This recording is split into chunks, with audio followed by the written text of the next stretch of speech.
Hey, what's up, guys? Magnetti back with another video here to talk about the Christmas Day videos. Hey, I hope everybody out there had a great Christmas, enjoyed time with family and friends and good food, and of course, opening some great gifts. But hey, let's jump right into it. So we had 5 games on Christmas. We'll start out Bucks and Knicks. Bucks win 109-95. Giannis Antetokounmpo put on the show, 30 points. Little beef going on there with I think Hazonia. I think that's how you pronounce his name. Played for the Knicks. He dunked on Giannis when they had a game a couple of weeks ago. Stepped over him. So Giannis wasn't too happy about that. He definitely got his revenge, getting a big win against them on Christmas Day.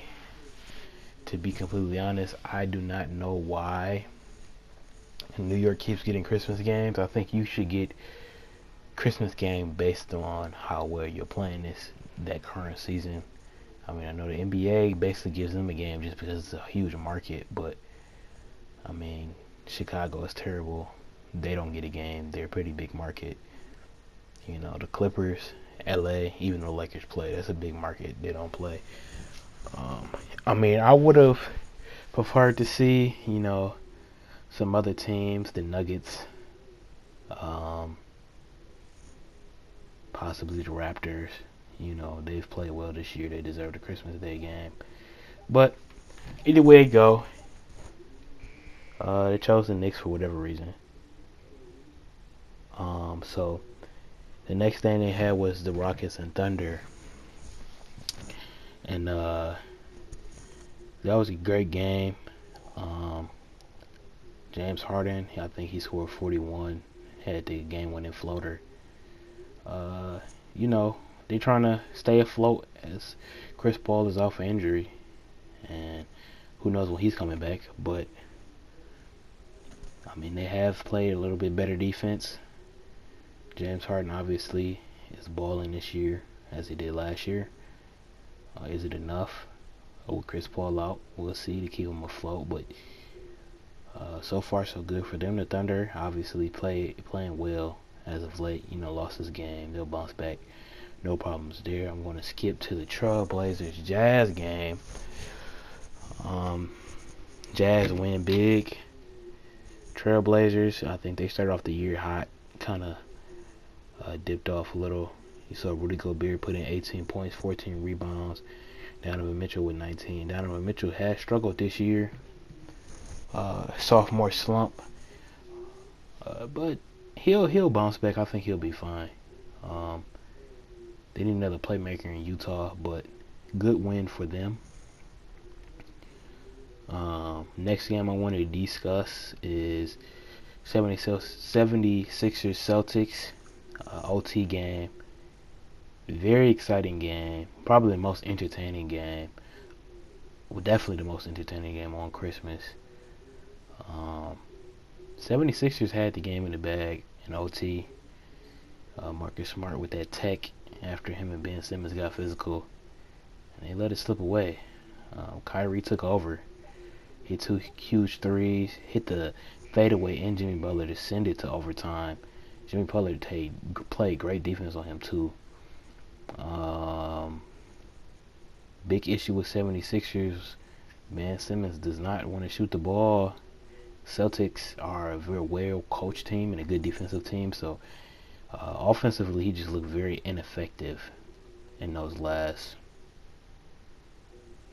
I would say the last 2 minutes of the fourth and really all of overtime. Should they bench him in fourth quarter? I don't know. It depends on the team. Team like Boston, they probably should have benched him, put a shooter in, let Jimmy Butler go one-on-one, Joel in the post, and go from there, because they have too many long athletes over in Boston. He tried to get to the paint, was not very successful.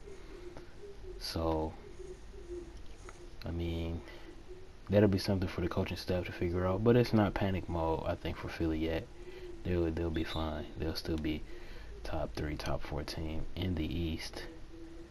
And then, the big story, Los Angeles, Golden State. Blowout win for Los Angeles. Surprisingly, LeBron going down with that groin injury.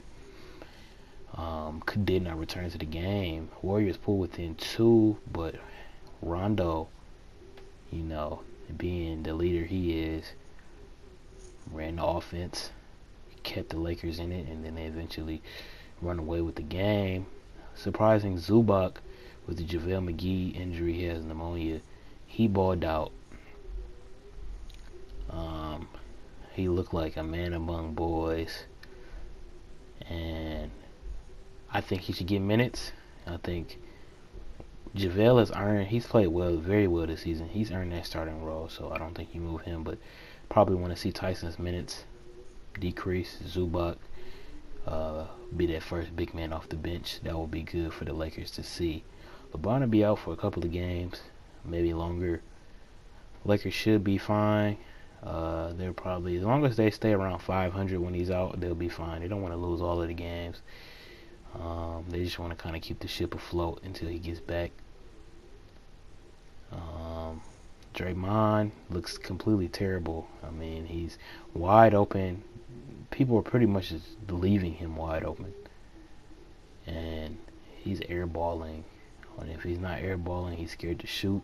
Driving in for a contested floater against LeBron. I mean, he just... Ooh. Poor decision making. Really ineffective this year on the offensive end. Still a great defender. Klay Thompson struggling also, 34% from 3. Curry, as they said, well documented, he always struggles on Christmas Day, but that's just, I guess, a thing of his. KD had 21. I don't know. Draymond looks very bad. I don't know if the Warriors want to look to... I mean, if I'm the Warriors, if Boogie comes back 75% of what he was as a player, I'm choosing him over Draymond. Obviously keeping KD, but that's just me. Who knows what the organization is going to do. I don't know if anybody's going to pay Draymond that max money that he's looking for. So we'll see what goes on there. But yeah, it was a great slate of games. And the Zubac, outburst the last 3 games, that put things in perspective, because a lot of people say, well, what about those Kobe, Shaq, Lakers? Would they beat the Warriors? And I personally believe that in a 7-game series, I think that the Warriors would beat them with Kevin Durant. The Warriors that didn't have Kevin Durant, they would lose. I think they would lose in probably about 5 games.